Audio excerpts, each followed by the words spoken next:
안녕하십니까? 이 저녁에도 천국을 향해서 힘차게 달려가시길 바랍니다. 좀 더우시면 에어컨 조금만 틀었다 끄셔도 될 것 같아요. 우리 데살로니가전서 오늘은 세 번째 시간으로 멈추지 않는 복음이라는 제목으로 같이 말씀을 나누도록 하겠습니다. 멈추지 않는 복음. 사도 바울은 자신이 데살로니가에 들어간 것이 헛되지 않았다라고 이야기합니다. 바울이 데살로니가에 들어갔던 것은 유대인들의 핍박에 의해서 이제 피난을 가면서 데살로니가에 들어갔던 거였어요. 그리고 바울은 2절에서도 고백하는 것처럼 먼저 빌립보에서 고난을 당하였다. 빌립보에서 고난과 능욕을 당한 것을 너희들도 안다. 그렇게 이야기하고 있어요. 사도 바울이 사도행전 16장에서 빌립보에서 사역을 하게 된 이 계기가 나오게 되는데, 바울이 처음에는 이 소아시아 지역에서 사역하고 싶어 했지 이 유럽으로 넘어가고 싶어 하지 않았어요. 그래서 소아시아 지역에 돌아다니면서 복음을 열심히 전하고 있었는데, 우리 한 군데만 보겠습니다. 사도행전 16장 5절입니다. 사도행전 16장 한번 보겠습니다.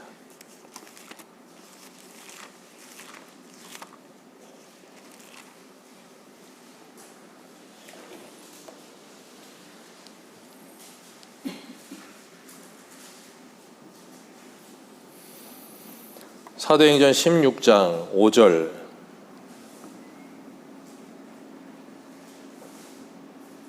신약성경 214페이지입니다. 다 찾으신 줄 알고 사도행전 16장 5절 214페이지입니다.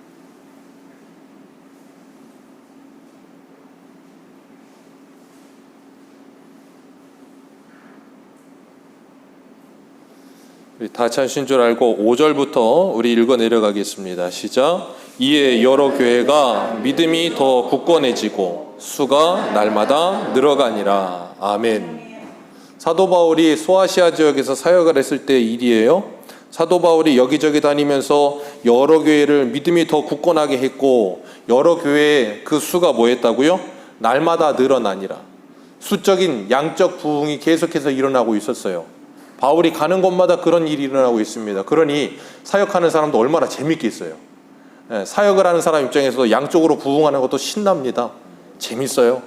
성도들이 영적으로 이렇게 자라가는 걸 보는 것도 굉장히 보람되고 즐겁지만 양적으로 늘어나는 것도 재밌어요.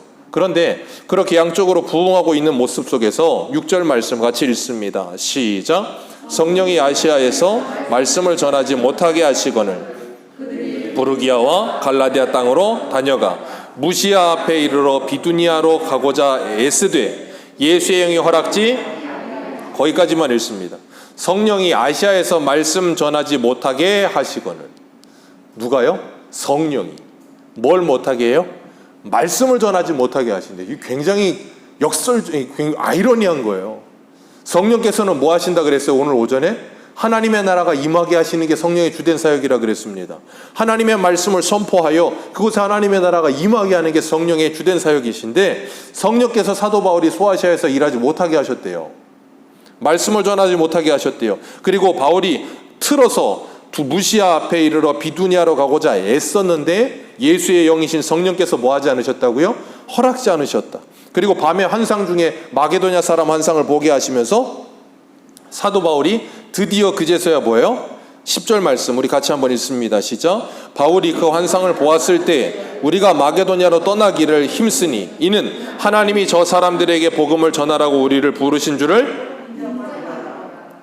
사도 바울이 소아시아에서 지금으로 말하면 터키 지역에서 열심히 사역을 했고 사역의 열매도 풍성했습니다. 그래서 열심히 하고 있는데 성령께서 가로막아요.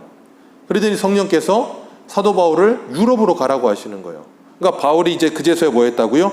그 부르심을 인정했다. 그리고 이제 유럽으로 넘어가는 거예요. 그럼 이 소아시아 지역은 누가 하는가? 베드로가 와서 해요. 그래도 베드로전서 1장을 보면 1절에 이 베드로가 인사말을 할 때 거기에 보면 이 지역, 바울이 돌아다녔던 이 지역이 다 나옵니다.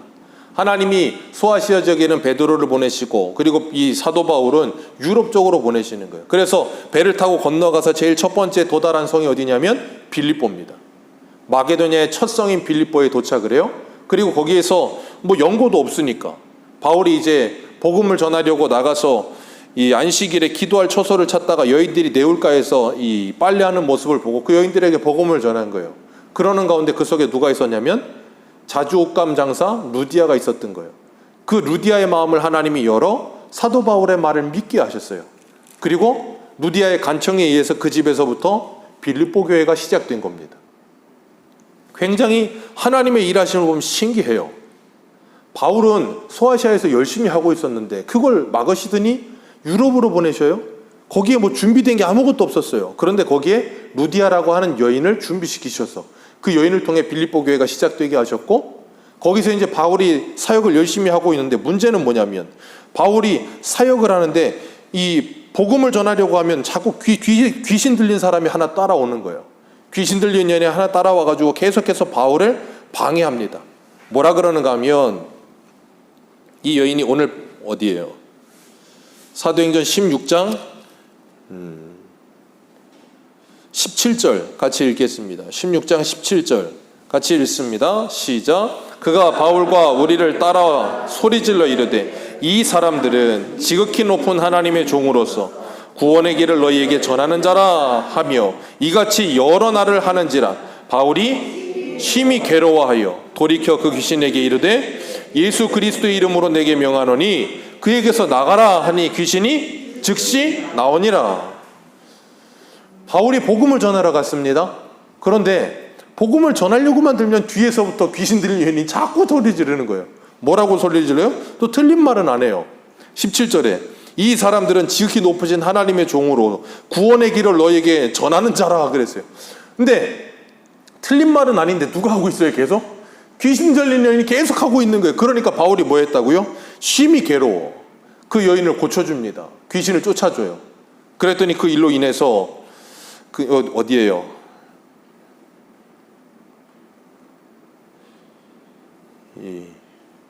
몇 절입니까?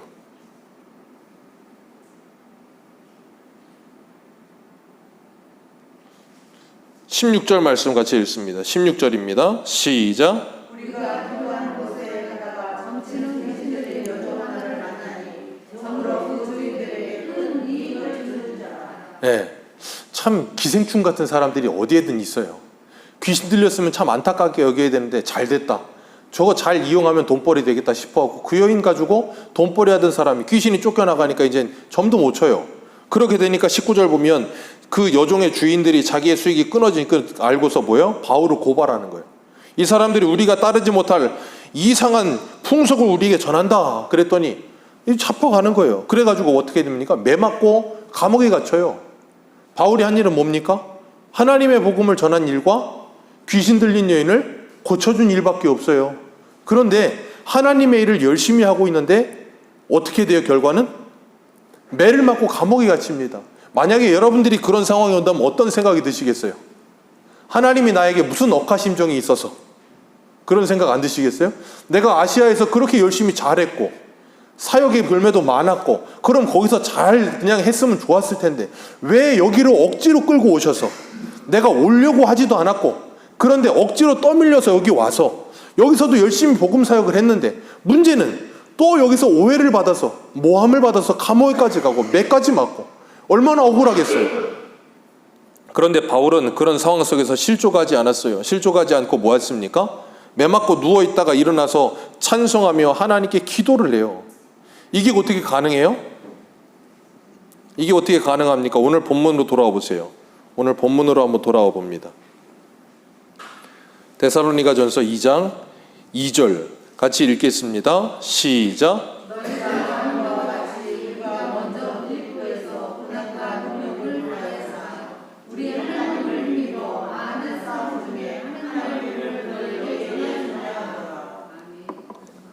빌립보에서 고난과 능욕을 당하였는데 그 고난과 능욕 가운데 뭐 했다고요? 하나님을 힘입어.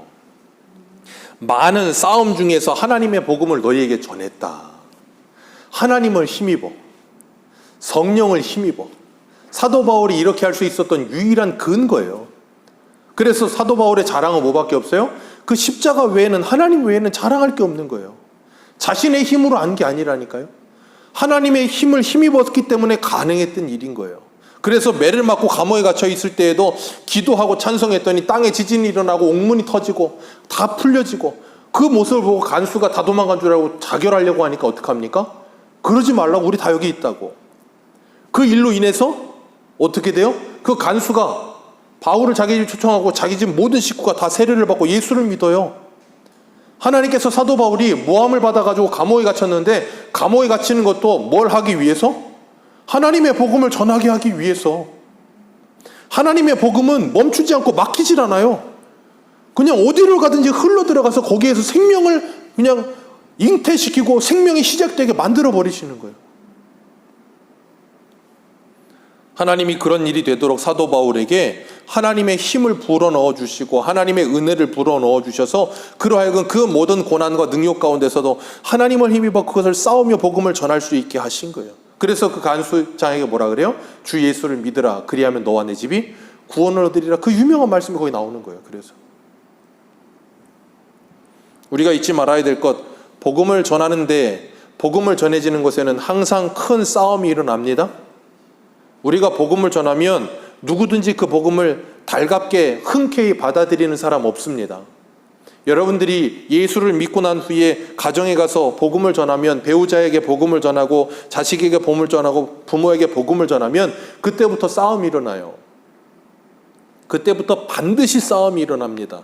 그냥 순순히 따라오는 사람은 하나도 없어요. 왠지 아세요? 복음을 듣고 따라오려면, 진짜 복음을 듣고 따라오려면 그 사람이 자기의 나라가 끊어져야 따라올 수 있어요. 왜요? 복음은 뭔데요? 너의 나라는 끝났고 하나님의 나라가 시작된다예요. 예수 그리스도가 왕이신 하나님의 나라가 시작된다가 복음이란 말이에요. 그렇기 때문에 그걸 누가 받아들이고 싶겠어요? 당연히 싫죠. 그러니까 분쟁이 생기는 거예요. 싸움이 일어나는 거예요. 헤롯을 보세요. 마태복음에 동방박사 와가지고 유대 왕이 났다고 하니까 어떻게 됩니까? 예루살렘 성에 큰 소동이 일어나잖아요. 왜? 내가 왕인데 누가 왕이 또 났다는 거예요. 말이 되지 않잖아요. 그러니까 소동이 일어나는 거예요. 그게 그냥 헤롯에게만 있는 일이 아니라 오늘날 복음을 듣는 모든 사람들에게 일어나는 특징이에요. 그렇기 때문에 우리가 복음을 전하면서 어려운 일이 일어난다는 것, 싸움이 일어난다는 것 감당하시길 바랍니다. 감당하셔야 돼요. 그런데 사람들이 그걸 잘 감당하기 싫어하죠. 그러다 보니까 뭐 하냐면, 복음을 전하면 자꾸 문제가 생기고, 복음을 전하면 자꾸 분란이 생기니까 뭐 하냐면, 자꾸 분란 만들고 싶지 않고 가정의 평화를 이루고 싶은 거예요. 그러니까 뭐 하잖아요? 전하지 않는 거예요. 안 전하면 어때요? 평안해요. 별로 그렇게 부딪힐 일이 없어. 그러니까 괜찮은 거예요. 그런데 기억하십시오. 하나님의 샬롬은 그렇게 오지 않아요. 하나님의 샬롬은 정복을 통해서 그곳에 하나님의 나라가 완성될 때 진정한 샬롬이 오는 거예요. 그러기 전에는 참된 샬롬은 안 와요. 그래서 우리가 뭐 해야 돼요? 그 하나님의 말씀을 붙들고 기도하며 날마다 속으로 눈물 흘리며 그 말씀이 내 가정에 이루어지도록, 하나님의 나라가 이루어지도록 수없이 싸워야 되는 거예요. 그러는 가운데 하나님의 나라가 이루어지는 거예요. 쉽지 않아요. 그래서 그렇게 하나님의 나라가 이루어진 사람들은 할 말이 많아지는 거예요. 왜? 그걸 간증이라고 하는 거예요. 그걸. 그 싸움을 통해서 하나님께서 이 가정에, 내 가정에 이루신 하나님의 놀라운 역사를 경험하니까. 그러려면 복음과 함께 고난받는 걸 두려워하지 마시기 바랍니다. 사도 바울도 디모데에게 디모데후서 1장 8절에 그렇게 말해요. 그러므로 너는 내가 우리 주를 증언함과 또는 주를 위하여 갇힌 자 된 나를 부끄러워하지 말고 오직 하나님의 능력을 따라 복음과 함께 고난을 받으라. 굉장히 이상하죠. 하나님의 능력을 따라 복음과 함께 형통해라가 아니고 하나님의 능력을 따라 복음과 함께 고난을 받으라. 왜요? 복음이 전해지는 곳에는 많은 어려움과 싸움이 일어나느니라. 그래서 오늘 본문 3절 읽습니다. 3절입니다. 시작.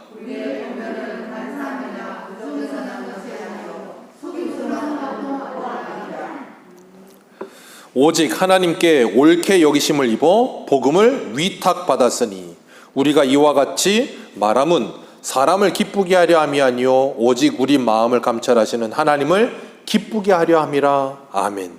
이 당시에 복음을 전하면서 사람들이 듣기 좋은 말 해주는 사람들 꽤 많았습니다. 그건 이 당시에만 있었던 건 아니에요. 오고 오는 세대 속에 계속해서 있었습니다. 복음 장사꾼들 굉장히 많아요. 고린도후서 2장 17절 이렇게 말씀하십니다. 우리는 수많은 사람들처럼 하나님의 말씀을 혼잡하게 하지 아니하고 곧 순전함으로 하나님께 받은 것 같이 하나님 앞에서와 그리스도 안에서 말하노라. 수많은 사람들처럼 하나님의 말씀을 혼잡하게 하지 아니하고, 하나님의 말씀을 혼잡하게 하는 사람들이 수많이 있었다는 거예요.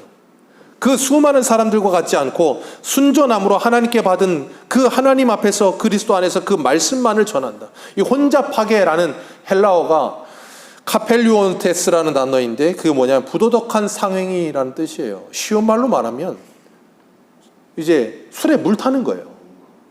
술에 물 타면 잘 모릅니다. 사람들이 잘 못 느껴요. 처음에는 물 탄 거 안 주죠. 처음엔 진짜 줍니다. 먹다 보면 어떻게 해요? 술 반, 물 반. 나중에는 술 20%, 물 80%. 몰라요.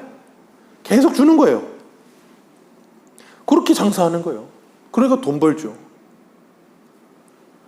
지금 이 카펠리온테스가 딱 그 말이에요. 복음을 혼잡하게 한다. 하나님의 말씀에다가 자꾸 뭘 타는 거예요. 자꾸 이것 집어넣고 저것 집어넣고 뺄 건 빼고, 사람들이 듣기 싫어하는 말은 빼고, 듣기 좋아하는 말은 더 첨가하고, 그래서 막 복음을 짬뽕시켜서 나중에는 뭐예요? 다른 복음을 만들어내기 시작하는 거예요. 그런데 사람들은 그걸 오히려 좋아해요. 우리 갈라디아서 1장 10절 한번 보겠습니다. 갈라디아서 1장 10절. 오늘 본문 조금만 앞으로 가시면 갈라디아서죠. 갈라디아서 1장 10절입니다. 1장 6절부터 한번 읽습니다. 갈라디아서 1장 6절.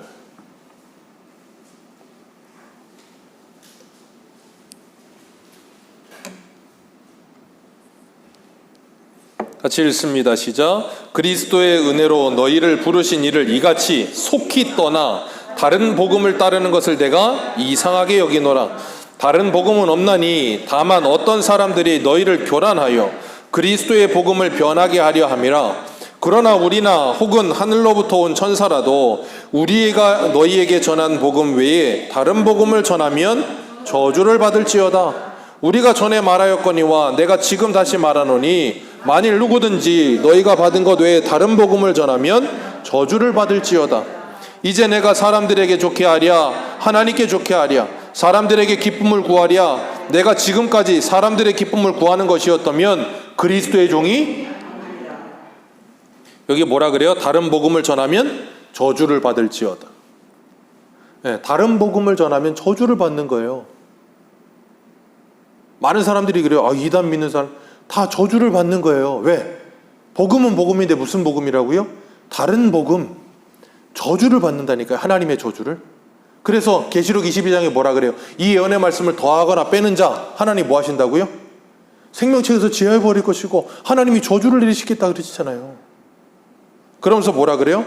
내가 사람을 좋게 하랴 하나님을 좋게 하랴 사람들에게 기쁨을 구하랴 내가 지금까지 사람의 기쁨을 구하는 거면 그리스도의 종이 아니었느니라. 바울이 데살로니가 교회 성도들에게만 하는 말이 아니라 지금 누구에게도요? 갈라디아 교회 성도들에게도 이 말을 하고 있어요. 그러면서 뭐라 그래요?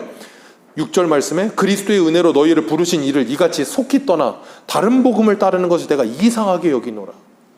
갈라디아 교회도 그랬고요. 데살로니가에도 그런 일이 있었고요. 사도 바울 때만 그런 게 아니고 구약 시대에도 미가 선지자 때 거짓 선지자들은 입에다 뭘 넣어주면 그들에게 평강을 외치고 입에 뭘 넣어주지 않으면 전쟁을 준비한다니까요. 예레미야 시대 때 수많은 장사꾼들이 얼마나 많았습니까? 거짓 선지자들이. 예레미야가 하나님의 말씀을 전하니까 뭐예요? 전부 다 예레미야를 죽이려고 들어요. 오늘 본문의 사도 바울은 뭐라 그럽니까? 오늘 본문 4절 말씀에 오직 하나님께 옳게 여기심을 입어 복음을 위탁받았으니, 복음을 위탁받았다니까요. 복음을 위탁받은 게 우리의 것이 아니고 하나님의 복음을 위탁받았어요. 그러니까 거기다 뭘 더하거나 덜할 것 없고 위탁받은 그대로 뭐 하면 돼요? 배달만 하면 되는 거예요. 하나님의 말씀이 떨어지면 세 가지 반응밖에 없어요. 그 말씀을 죽이거나 아니면 그 말씀을 받아들이고 우리가 어찌할까 하면서 회개하던가, 아니면 세 번째 반응, 무관심하던가. 무관심하는 사람들이 대단한 사람들이죠. 반응하는 사람들은 그래도 뭔가 말씀을 들었기 때문에 반응을 하는데, 무관심한 사람들은 교회 와서 1년 360일 교회 오는 날이면 와서 잡니다. 그런데 정말 신기한 건 그런데 계속 와요. 정말로 신기한 사람들이에요. 말씀을 안 들어 자요. 근데 계속 와. 그것도 하나님의 은혜인지 몰라요. 언젠가 또 들을 수 모르니까. 그런데 언젠가 문제는 뭐냐면 그렇게 반응이 나타날 수밖에 없다는 거예요. 사도 바울이 나는 간사한 말이나 부정해서 난 것이 아니고 속임수라는 것도 아니며 5절 말씀, 오늘 본문 5절 같이 읽습니다. 시작.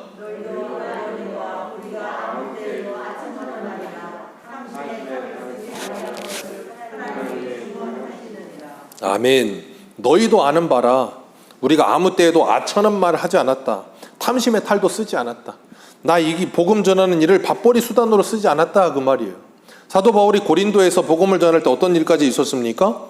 사도 바울이 복음을 전하는 걸 밥벌이로 쓴다 그러니까 바울이 어떻게 해요? 고린도 교회에서는 아예 그냥 이 사역을 하면서 자기가 자비량으로 사역을 해요. 그래서 텐트 만든 일을 하잖아요. 그게 사도 바울이 자비량으로 사역한 건 고린도 교회에서밖에 없어요. 다른 데서는 안 그랬어요. 근데 왜 그랬냐면 고린도 교회에서는 거짓 선지자들이 자꾸 와서 사도 바울의 사도성을 자꾸 추궁덕대면서 쟤 가짜야라고 이야기하니까 바울이 아예 야 괜찮아 그러면서 아예 안 받고, 근데 텐트 만드느냐 하면서 빌립보에서 선교원금 보내오기도 하고 했지만, 그래서 거기서 그렇게 사역을 했어요. 아첨하는 말이라 탐심의 탈을 쓰지 않았다고요. 탐심의 탈을 쓰면 정말로 답답해지고 답이 없어지는 거예요. 예전에 그런 말을 들었어요. 저 절에서 스님이 고기 맛을 알면 싹 사라진다면서요. 고기 맛을 알면. 목사가 돈 맛을 알면 답이 없어지는 거예요. 돈 맛을 알면 답이 없어지는 거예요. 원로 목사님, 저 어릴 적에 기억하실지 모르겠는데 제가 신학교 처음 갈 때였나 언제였나 제가 기억이 안 나는데 저한테 그려줬어요. 목사는 3가지만 조심하면 된다. 돈, 여자, 명예. 그 3가지만 조심해라. 제가 20살 때인가 신학교 처음 갈 때였나 그랬던 것 같아요. 그 말씀하셨던 것 같아요. 이 아첨하는 말과 그리고 이 탐심의 탈을 쓰기 시작하면 정말로 이 끝이 없어요. 그러니까 저 서울에 가면 부동산 왕도 계시잖아요. 탐심의 끝을 알 수 없는, 얼마나 안타까운 일인지 모릅니다. 그렇기 때문에 여러분들은 이병수 목사를 위해서 기도하셔야 돼요. 이병수 목사가 자꾸 헛소리하지 않고 그 길로 가지 않도록 기도하셔야 돼요. 얼마나 많은 거짓 선지자들이 많았는 몰라요. 그래서 예레미야 6장 14절을 보면 이렇게 말해요. 그들이 내 백성의 상처를 가볍게 여기면서 말하기를 평강하다 평강하다 하나 평강이 없도다. 백성들의 죄를 가볍게 여기면서 평강하다 괜찮다 괜찮다. 근데 괜찮은 게 아니거든요. 죽어요 그러다가. 근데 사람들은 그런 말을 좋아해요. 우리 한 군데만 더 읽습니다. 디모데후서예요. 우리 데살로니가 전서니까 조금만 뒤로 가시면 바로 디모데후서거든요. 디모데후서 4장입니다. 디모데후서 4장 3절.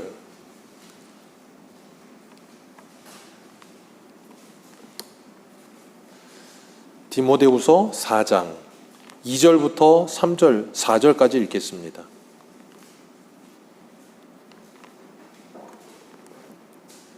같이 읽습니다. 시작. 너는 말씀을 전파하라. 때를 얻든지 못 얻든지 힘써 항상 힘쓰라. 범사의 오래 참음과 가르침으로 경책하며 경계하며 권하라. 때가 이르리니 사람이 바른 교훈을 받지 아니하며 귀가 가려워서 자기의 사욕을 따라 스승을 많이 두고 또 그 귀를 진리에서 돌이켜 허탄한 이야기를 따르리라. 그러나 너는 모든 일에 신중하여 고난을 받으며 전도자의 일을 하며 내 직무를, 거기까지만 읽습니다. 이 사도 바울이 디모데에게 편지를 쓰면서 복음을 전하라 하면서 계속해서 그 앞에다가 한 단어를 계속 붙여요. 고난을 받으며, 고난과 함께. 왜요? 바울이 복음을 전하면서 얼마나 많은 고난을 당했습니까? 그건 필수라는 거예요. 필수. 그렇기 때문에 너는 하나님의 말씀을 전하는데 어떤 때를 얻든지 못 얻든지 그냥 전해래요. 항상 힘쓰면서 뭐라고요? 2절에 범사의 오래 참음과 가르침으로 경책하고 경계하며 권하라. 오래 참으며 계속해서 전하라는 거예요. 그들이 바른 교훈을 싫어하며 사욕을 따라 스승을 많이 두고 여기저기 쫓아다니면서 자기 듣고 싶은 말만 듣고 있는 그런 시대에 살고 있어도 그래도 뭐하라? 신중하여 고난을 받으며 전도자의 직무를 끝까지 감당하라. 말세의 특징, 아처하는 말을 좋아한다는 거예요. 그러나 그런 시대 속에서도 하나님의 말씀을 계속해서 전하라 라고 말씀하고 계시는 거예요. 그게 하나님의 말씀을 위탁받은 저와 여러분들의 사명인 줄 믿으시길 바랍니다. 사도 바울이 하나님의 말씀을 전하다가 얼마나 많은 고난을 당하고 얼마나 많은 핍박을 당하고 나중에는 감옥까지 갇히잖아요. 그런데 그 디모데후서 2장 9절에 보면 이렇게 말해요. 복음을 인하여 내가 죄인과 같이 매이는 데까지 고난을 받았으나 하나님의 말씀은 매이지 아니하니라. 사도 바울이 복음 전하다 감옥에 갇혔어요. 근데 바울이 하는 말이 나는 매였지만 하나님의 말씀은 매이지 않는다. 바울이 매이고 나니까 어떻게 해요? 하나님의 말씀이 또 다른 사람을 통해서 증거되는 거예요. 예전에 그 봉오산 전투인가요? 영화 있죠. 영화 봉오산 전투인가 그 영화가 있어요. 거기 보면 독립군이 이제 싸우는 장면이잖아요. 근데 거기에 독립 자금을 전달하는 사람이 나와요. 근데 독립 자금을 전달하는 사람이 그걸 전달을 하는데 일본군 총에 맞아 죽어요. 총에 맞아 죽어가면서 뭐 하냐면 그 자금을 그 옆에 있던 다른 어린아이한테 줍니다. 그러면서 너는 이걸 빨리 가지고 가서 갖다 줘라. 그리고 결국에는 그 아이가 대신 전달해서 그걸 갖다 줘요. 제가 그 모습을 보면서 느낀 게 뭐였냐면 이 하나님의 말씀을 전할 때 매이지 않는 거구나. 하나님의 말씀을 전하다 사도 바울은 막혀도 막히지 않아요. 왜? 다음 사람이 또 있어요. 막히면 또 있어요. 막히면 또 있어요. 그렇게 하나님의 말씀은 계속해서 가는 거예요. 매이지 않아요. 계속해서 나가.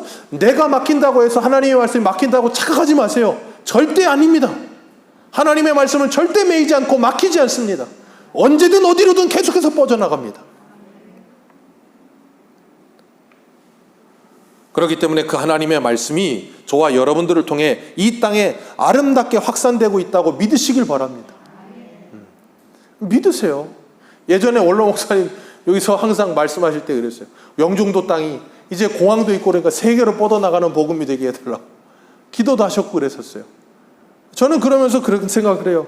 저희 새소목교회를 거쳐간 사람들을 통해서 하나님의 복음이 전국적으로 뻗어나가고 있을 거라고 믿습니다.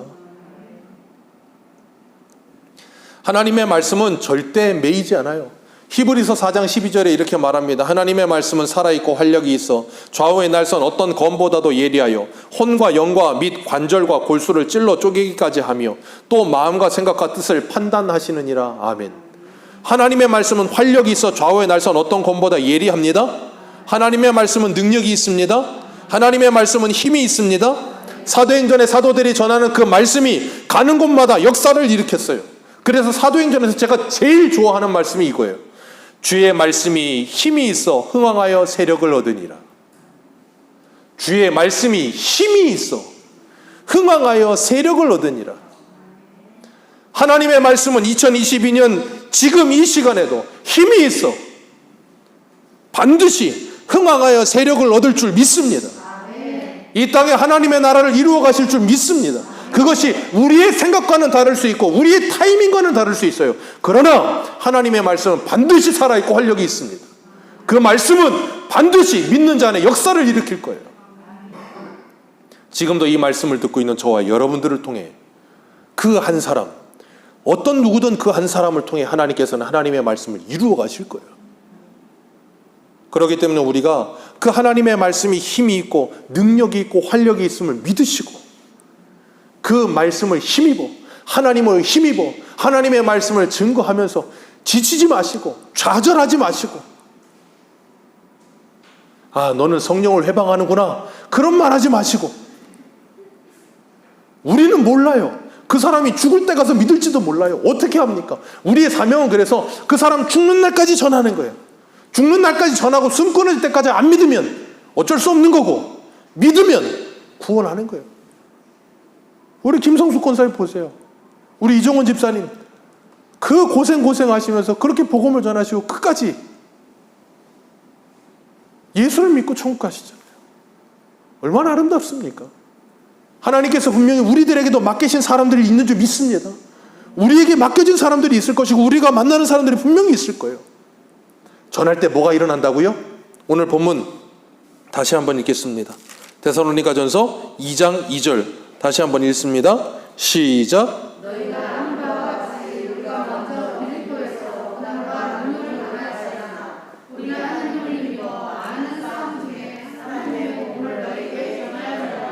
아멘. 빌립보에서 고난과 능욕을 당하였지만 하나님을 힘입어 너희에게 복음을 전하노라. 그랬더니 그 간수도 예수를 믿어요. 그랬더니 우리 집에 저 원수도 예수를 믿어요. 그랬더니 저 옆집에 저 원수도 예수를 믿어요. 그런 역사가 저와 여러분들 통해 일어나게 될 줄 믿습니다. 나는 힘이 없지만 하나님의 말씀은 힘이 있어 흥황하여 세력을 얻을 줄 믿습니다. 기도하겠습니다.